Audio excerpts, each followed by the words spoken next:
Ladies and gentlemen, hello and welcome to another high-elo game of Age of Empires. Today we find ourselves deserted on the dusty plains of Arabia to witness a battle that likely never happened in real life between Fish, playing the Malay in blue, and Hearttt playing the Vikings in red. I'm just kidding, I'm going to say his name is Hearttt. Let's take a look at the civs while the players establish themselves, look for herdables, and explore their immediate surroundings. The Vikings, in red, an infantry-focused civ, has a few cool features, makes it kind of hard to deal with in the mid to late game. Their infantry do have 20% extra HP and can be upgraded to give an attack bonus against cavalry and camels. I think it's, if I'm not mistaken, a +5 attack against cavalry and a +4 attack against camels. So Viking infantry can pack a punch. Remember, they do get champions, and they have access to all 6 infantry battle upgrades, all 3 offensive upgrades, and all 3 defensive upgrades. So if you let them mass champions, if you let them mass berserkers, which is their unique unit, you might be in some serious trouble if you face, a couple of dozen of them charging at your base. As I mentioned, their unique unit is an infantry unit, the berserker. Pretty good overall stats, good HP, strong attack, decent armor, and its main kind of feature is that it regenerates over time. Plus, you can research in Imperial Age an upgrade that allows it to regenerate twice as fast. Economically, Vikings get wheelbarrow and handcart upgrades for free. As you can imagine, that makes going up to the next stage much quicker because it saves you the need to pay for and wait for these upgrades.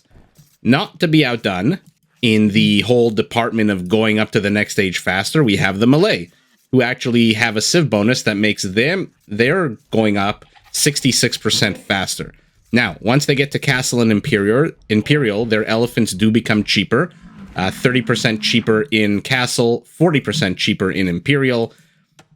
So don't let them mass elephants if you're playing against the Malay. Very hard to deal with, especially when they can spam them against your battle lines. Now, like the Vikings, the Malay civ pushes players, I think, towards infantry by replacing the gold cost of the militia line with food. So instead of 60 food, 20 gold, militia line now costs 80 food. But unlike the Vikings, they don't have access to champions. So very good upgrade, but I wish they had access to champions, would have made their spam ability. Imagine cheap champions, cheap elephants. They would be essentially unstoppable. Now, what they do have access to is their unique unit called the Karambit Warrior. I've called this unit before the quintessential trash unit for a number of reasons. First of all, each Karambit Warrior only counts for half of a population space, so you can mass them, and they're perfect for raiding because of how fast they are and how many you can produce. Now, on the flip side, if you are using them to fight in an actual military engagement, so basically you draw up your battle lines, your opponent draws up his or her battle lines, and you attack them with karambits, you want to make sure that you have them massed. Why? Their attack is quite weak, and they're a unit that you use to overwhelm with quantity, not quality. Now, I would say a good ratio of karambits if you're engaging on a solo battle, and what I mean by that is your karambits versus any other unit that your opponent has, as opposed to, you have karambits and elephants and mangonels and monks. On a one-on-one engagement, you usually want to outnumber your opponent 2-1, up to 3-1, just to make sure you have enough room, because you are going to lose a whole bunch of them. They are a trash unit, but because they do cost gold, they are an expensive trash unit. So you want to make sure you use them properly. Not a lot of players do. Even at the expert level, you'll always see players, throw in 5-6 karambits when really they should be throwing in 20 to 25. That being said, we'll see, we'll see what the direction this game goes. If we even see karambits, and say we might see elephants instead, we might see 1,000,001 different things. The battle today is going to be between 2 civs whose bonuses and upgrades are basically split between navy and infantry, which is very interesting because both the Vikings and the Malay, there are other bonuses, which I'm not mentioning because they really don't apply to a 1v1 in Arabia, are naval. So 2 pretty similar civs in that respect, and it'll be interesting to see which route the players choose, which strategies they employ on the Dust Bowl known as Arabia. Now, I'm done talking. Hearttt is going up to feudal, as is Fish, with about a 20-second advantage. Let's take a look at their bases and see where the players spawned, because that generally does have, of course, an impact on early game, which impacts mid game, which impacts late game, you know, cause effect, etc. So, Hearttt spawning in basically an entire open area. I don't see how he... I mean, this is laudable here. I mean, good job for him for walling off. He wants to make sure he has access to this stone, so he made that part of the wall off. But yeah, I don't see how he's going to invest. Look at the north side of his map. Look at the east side of his map. Unless he wants to integrate, like I said with the stone, unless he wants to integrate the gold, for example, into his wall off, this is going to be a difficult base to wall off. So instead, probably what he's going to do is create choke points and funnels, etc. Our Malay player, also in the similar position. Look at it, the entire southwest of his base is completely open. The entire east portion of his base is completely open. So both players fairly exposed to the elements and to each other. Let's see what they decide to do. Already we have the usual 3 militia attack here, saying, you know what, your mining camp is bothering me, so I'm going to attack it with my billy clubs. But 1 archer should be enough to shoo these away. Yeah. Feudal militia, not the strongest unit. Always, like I say, it's mostly a distraction force. Look, if you can get anything done, good for you. But, you know, if you watch the pro players, etc., the villagers are usually enough to shoo this away. Plus, when you mix an archer in the range... I mean, look at these militias. They're already down to 2/3 health each one. He might get a villager here, which would be fun. Okay, no, instead he loses a militia. We're going to lose a second one. I mean, for sure going to lose the third one. Whether it's going to happen now or not, I don't know. We'll follow him on his journey as he tries to evade these very inaccurate early game archer arrows. Sitting at 10 HP. Look at them. Look at them doing their best. These must be fresh recruits here. I would maybe use that villager, use that big hammer she's carrying to bash this guy's head in, but nope, goes for the wall off instead. Okay, so he's going to die. No point in following him. Fish going for an actual wall off. So he is going to invest the resources necessary to carve out... I'm going to zoom out a bit. Look at this giant corner of the map that he's carving out for himself. I would say, what is this? Maybe... a 7th, an 8th of the map, not being too specific and whatnot. The militia does end up dying, reclaimed by the desert, his body going back to Mother Nature. Behind this, what does Hearttt have? He's building skirmishers, he's building his own archers. I think he expects Fish to head out with these archers, which Fish is doing exactly that. So he's preemptively... Oh, where is he going with them, though? Don't run away if you're expecting an attack. I think he correctly anticipated that Fish wouldn't sit idly by. Maybe he's trying to find this scout. Let's see what the players have actually scouted of each other's bases. So Fish, look at that. He scouted basically the entirety of Heartt's map. So side of the map. He knows exactly where his base is. He sees where it's walled off, where it's not walled off. He knows he shouldn't attack from the left. He might want to attack from the south, from the north. Hearttt, on the other hand, has seen most of Fish's base. I mean, what is this, like 4/5? Sorry, I don't want to get so exact with the math and the fractions. But yeah, advantage going to Fish in terms of what he's seen of his opponent's base. And both players at the moment, not really, doesn't seem like they're very interested in exploring the rest of the map. Neither of the players really exploring the south or the north of the map. Basically just focused on the left and the right portions. Rush distance between the two enemy bases is fairly short. Whenever I can get both bases on the same screen without zooming out too much, you know it's going to be an action-packed game. Just because it's such a short distance, the players have no choice but to get aggressive and then, of course, get defensive. So it'll be interesting to see. For now, Fish circling the north of the map.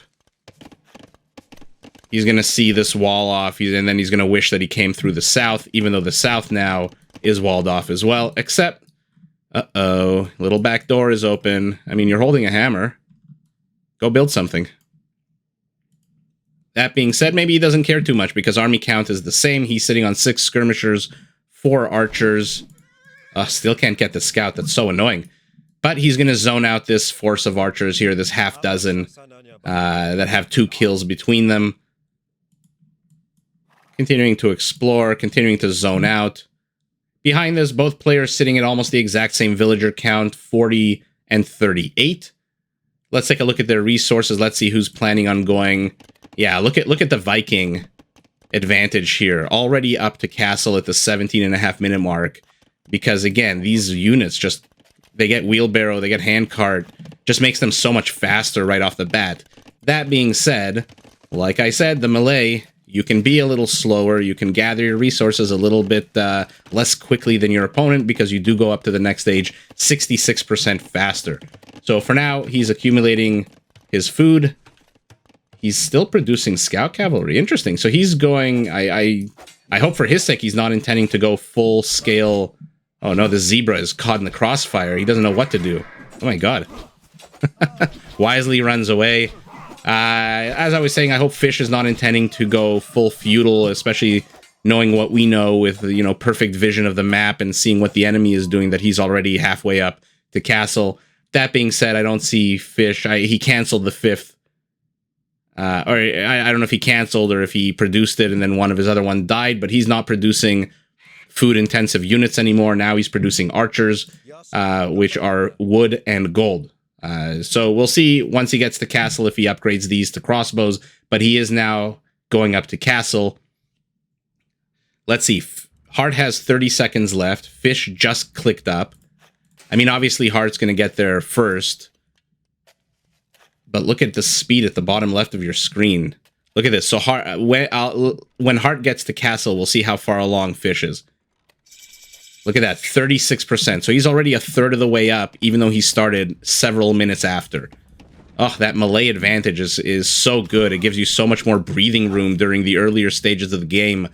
You can micro your armies more. You can spend time expanding, walling, building your economy up just because you know you're going to go up faster. Upgrades going down for his gold mining. I wonder if that means we're going to see elephants or if that's just a standard upgrade. Yeah, Hearttt has to be careful here. I mean, what do we have? 4 scout cavalry. And only 2... I mean, he can use these archers to snipe the spearmen, but the second he does that, he's going to lose all these archers. Because look at these skirmishers, now elite.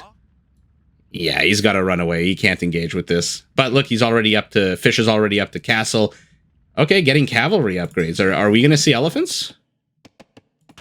I hope so. I love elephants. I mean, harkening back to the days of Age of Empires 1 in 1997 or 1998, whenever it came out, I mean, the elephants were always just so much fun. Unless your opponent massed catapults, and then just, I think that was the strategy.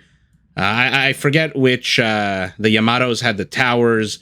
I think the Hittites had the best catapults. I could be wrong, let me know. I forget who had the best elephants. Obviously, the Persians were a contender. But yeah, okay, so upgrades them to crossbow, but it still has to run away. Hearttt here has the perfect counter army. I mean, skirmishers to counter the crossbows, 2 spear to counter the scout cav. Oh, that might have been the worst positioning for Fish. Oh my goodness, okay. But here come the knights. Okay, so we're not going to see elephants, we're going to see knights instead. Not going to complain about that. Knights are always super fun to watch. Another town center going down next to the stone. A third one. Our Viking red player sitting on 2 town centers for now. As I say that, immediately plops down a third. Oh, I saw a little monk arrow convert. There he is with his book. Siege workshop going down for Fish. And we'll see what he's interested in doing. He's got 7 on gold to Heartt's 5. So he's advantage gold mining for him. That being said, take a look at the top right of your screen. Our Viking player already has handcart. Take a look at the top left of your screen. Our Malay player doesn't even have wheelbarrow. So this is where that Viking bonus really comes in and starts, you know, exploding your economy if you focus on villagers, which our Viking player is. He's at 53 going up to 57. Our Malay player, though, not to be outdone, sitting on 3 town centers going up to over 60 villagers at the 25-minute mark of the game. Decent, healthy count. I suspect he's going to stop fairly soon once he starts engaging with Hearttt out on the map. That being said, we'll see how much he wants to engage with Hearttt once he sees these monks. He's sitting on 3 monks. 1 monk is usually enough to scare away knights, so when you have 3... Oh, yeah. Hustle, hustle, hustle. Get there quick. Good. Repair going down, so he's stopping the incursion for now. But here come the crossbows. And the villagers have to back away. So where are the monks? Making their way over, of course. But now you've got knights in your base. You've got... Oh, very cheeky move here. I love this. Breaks his own house to save these 6 villagers. Fantastic move. And here we go. No, don't... not the crossbows. Oh, terrible movement here by Hearttt. Loses 2 monks immediately. Lets the crossbows get into the range. But he gets 2 converts on the knights. Okay. So 2 monks for 2 knights. A good trade here for our red Viking player. Especially since he's going to get rid of one of these knights immediately. So 75% of Fish's army is gone. Plus he lost all the crossbows. What is he going to replace them with? He's going scout cavalry, which are now light cavalry. So he's going for mobility. He wants to move in. We have a mangonel hanging out. This is probably to address the 14 skirmishers, which are somewhere on the map. 15, there they are. Let's follow them on their journey towards Fish's base. Let's see if these guys can get anything done. They do have some good backup here, the knights, but the knights get shooed away by the light cav. Okay, we've got a forward castle here by Fish. Ooh. What do you think? You think this is a good... I mean, the location is fantastic. It's right up on the hill. Huge surrounding flat area all the way around. So extra bonus damage, but yeah, that I was going to say it might be a little bit too forward, especially since red is kind of circling blue sees. Oh, he sees the monk. Okay, opting instead for a house. He sees the 2 mangonel. Let's see. Oh, geez. Okay. Killed his own monk, but got 2 enemy light calves in exchange. Now he's going to lose one of these mangonels for sure. Oh no, the skirmishers going down. Action everywhere. We've got knights attacking mangonels, light cav attacking mangonels, villagers repairing mangonels. Elite skirmishers are all gone. Building a couple more. Here come the spearmen. I mean, I would have liked to upgrade these to pike at this point. No. But that being said, maybe he thinks, oh no, a little gap here. But what's one guy gonna do? Nothing. Castle goes up. Wall halfway done. What do we have here? A market. Okay. You got to build something to keep them occupied. Okay. Enemy castle coming up. Perfect shot by the mangonel. I think he hit all 4 light calves here. But he's got to run away. He's got to send a villager to repair. Does that immediately. Oh, fantastic defense here by Hearttt. Fantastic defense here by Hearttt. His own castle going down. Now Fish has 11 villagers in the forward position. Let's see what he does with them. He has 8 on stone. He's 100 away from stone. Decides to go up to Imperial. Amazing. Are we going to see another castle? Are we going to see some kind of established base here? A forward operational base? Where's he going? Okay, he's stealing gold. Love to see it. Love to see it. Another castle. Okay, so he bought 100 stone, but he's got to be careful here. This mango is going to cause him a headache. Unless these 4 Lycavs have something to say about it, but my guess is they probably won't.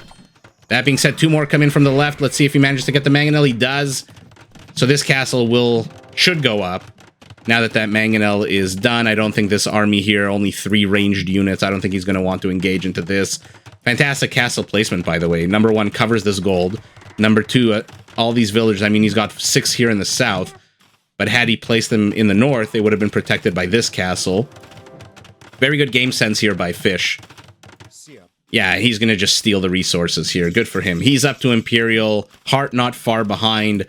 Action all over the map now. We've got static action. The castles are firing at each other. They're firing at the town center. 2 trebs coming out for Fish. And he's got a massive time advantage against our Viking player. Oh, do I see a berserker? Yes, I love these units. Number one, they look super cool with the horned helmets. I mean, I lived in Norway, in Oslo, for 6 months. You best believe I've got a couple of these horned helmets, some cheap tourist ones, and one really good one in my collection of random stuff I've accumulated throughout my life. If you don't, I highly recommend it. Always fun to have. But yeah, Fish, rather, not Heartt. Fish is making perfect use of the time advantage in Imperial. I don't know if this castle is going to survive. I mean, Heartt has 7 on stone, but he's sitting at fewer than 100. And, okay, he was sitting at around 200 stone. Instead of repairing the castle, he uses 100 of it to plop down another town center. So that is not the move of a player who wants to defend this castle too much. I think he's happy to give it up. Immediately gets to Imperial, immediately starts pumping out infantry upgrades. Like I said, Viking, very strong infantry civ. And oh my god, we have our first karambits. 4 karambits in production. Amazing. Amazing. What is this? Okay, so Heartt trying to put some pressure with 2 Vikings. 2 berserkers, rather. But how is he going to deal with his frontal pressure at home? What does he have? He's got 8 skirmishers, 13 spear, which are now being upgraded to pike, against 7 karambits and 6 light cav. I mean, the pike are going to die to these guys immediately, but the light cav might... I'm not sure how I feel about this light cav. Maybe it's just a meat shield? Okay, here we go. Let's see if... Yeah, 6 karambits took down that knight. I mean, they had the castle to back up. Okay. Sitting at 7 karambits. This is what I was mentioning. You want to go up to at least 20, 30 if you want to overwhelm your opponent, especially if he's got, I wouldn't say a sizable army, but 29 army supply. You're not going to overwhelm that with 7 karambits. At least you can use these to raid. At the same time, another town center going down for Heartt. He is very confident that he can defend this. I mean, if you're under attack, the entire center of your base is being threatened as it is now. You've lost a town center. You've lost access to, what, about 15 to 20 farms. You got to go military here. You have to, yeah, you have to overwhelm your opponent. You can't engage into a castle zone, though, especially 2 castle zones. That is not a good recipe. Defensive castle going down at home. I wonder if that's because he expects a counterattack or if he just wants to keep pumping out karambits. He's at 18 karambits, got the elite upgrade. These are now elites with their double swords. Attack on a 10. And let's see what he can get done with them. For now, our red Viking player is going ranged units. He's sitting at 108 villagers. Our Malay player sitting at 130 villagers. Going up to 140. Yeah, I mean, look, when you're a unique unit, look, oh, I love it. Look, he's got 26. He's going up to 40 karambits. Finally, we're going to get to see a nice little healthy swarm. Zerg style. Decimating this gold line. He's got to be careful, though. I mean, this is what I was talking about. You can't send them in 6, 7 at a time, especially when you have 40. Just send all 40 in. Here we go. He masses them up. Let's take a look. Look at this. You know you're going to lose a bunch of them, but it doesn't matter. They are trash units. Eviscerate the berserkers. Now they're going after the pike, a random villager in the middle of the fray there. Let's see how well they do against arbalests. Red's micro is fantastic here. He's not taking a lot of damage. You know, bobbing and weaving, deacon, kiting, whatever you want to call it. Fantastic defense here by Red. But the karambits are everywhere. Look at this. They're in the south. Oh, they are going to eviscerate this civilian population. They're going to... Oh, they're in the gold line. Wow, yeah, he's lost about... Wow. Amazing, amazing. This is how you use karambits. Look at this. At the southern portion of the base, he's running amok here. At the northern portion of the base, he's running amok there. In the center of the base, he's come under attack. I mean, 4 trebs. I mean, these could have gunned down the castle. At least gunned down this this mining camp. Your enemy's trebs are down in the south. I don't know what they're attacking here. Infrastructure, possibly. A couple of barracks, houses, farms. So not the best use of the trebs here for Fish, but he knocked out his opponent's center. The opponent had to flee to the edges, and as he fled to the edges, Fish immediately pounced on him. Fantastic game sense, fantastic play here, and this is how you want to see karambits. Look at this, 12 of them up here, 24 of them up here. Look at the bottom right of your screen, folks. 43 villagers killed by Fish. 115 units killed by Fish. I mean, Hearttt has the advantage in terms of military kill just because he does have the stronger units, the ranged units, and the karambits, the light cav are weak. But in terms of civilians, fantastic play here by Fish. This is... I was hoping to see one of two things, okay? I was hoping to either see a swarm of elephants, which... who doesn't love a swarm of elephants, especially when you're playing against a civ like the Vikings that you know is going to go infantry and maybe ranged, but definitely infantry. Either elephants or a swarm of karambits, which is what we saw. Upgrades could have been a little bit better for Fish, but I'm not going to second guess because he was in the middle of Blast Furnace, so that would have added another attack to his units. But look at this. Look at this just... I don't know. I don't know if this guy's resting or attacking something. He looks like he's in an attack position. This villager says, you know what? Everyone's running. Everyone's dying. I'm just going to hang out here. I'm just going to see what's going on. But fantastic game here by both players, both playing to the strengths of their civs. Would have liked to see a few more berserkers out of the Viking player. I would have liked to see a bit of a stronger defense of the center originally. In a map like this, where you've expanded south and expanded north, you can't give up your center easily. I'm not saying he did. You know, our Malay player, because of the Civ bonus, did get up to Imperial much faster. So our Viking player had to play a little bit of catch-up. That being said, as a general rule, don't give up the center of your base, especially when you have two other portions to either side, because now you've given up total control. He's going to mop up the bottom, and where are you going to run with these civilians? Where are you going to run with these villagers? You've walled off your own base here. You're going to have to delete something to let them in, or you're going to have to risk them going this way, which is potentially going to come under attack. Your opponent is going up to... he's sitting at 60 karambits, and he's producing more. Look at this. This is the Malay, if you let them run amok without any kind of pressure, any kind of attack, any kind of distraction. He's sitting at 140 villagers and 60 karambits, and he still has 17 population room, which means he can produce another 34 karambits. He can go up to 100 karambits and hit his population limit. How crazy is that? What a fantastic, fantastic Civ feature. If you're used to swarming, if you're used to quick moving but weak units that you don't mind just throwing away, the best Civ for you to play. I know some people will say, oh, the Byzantines, etc., trash units.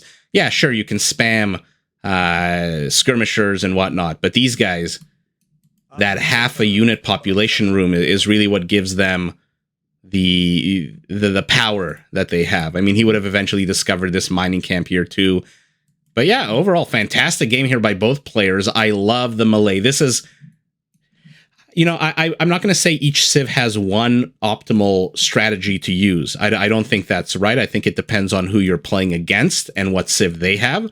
But there are several optimal strategies, and Fish made use of one of them for the Malay. He got up to Imperial and just started spamming karambits. He knew his opponent was in trouble. You know, he landed one punch to the ribs. He saw his opponent was a little wobbly, so he went immediately for the chin, and he gets the W. So fantastic game here. If you like what you saw, please feel free, like, comment, subscribe, enable notifications, all that good stuff. I'm finally feeling better. I hope I called this game for the right person. Fish is victorious. Take a look at the top of your screen. Congratulations to both players. Strong effort by both. Super strong effort by both. Two fantastic players. And I'll see everyone in the next one. Did you enjoy this video? Check out these other clips and make sure to subscribe and enable notifications so that you're notified of my latest uploads.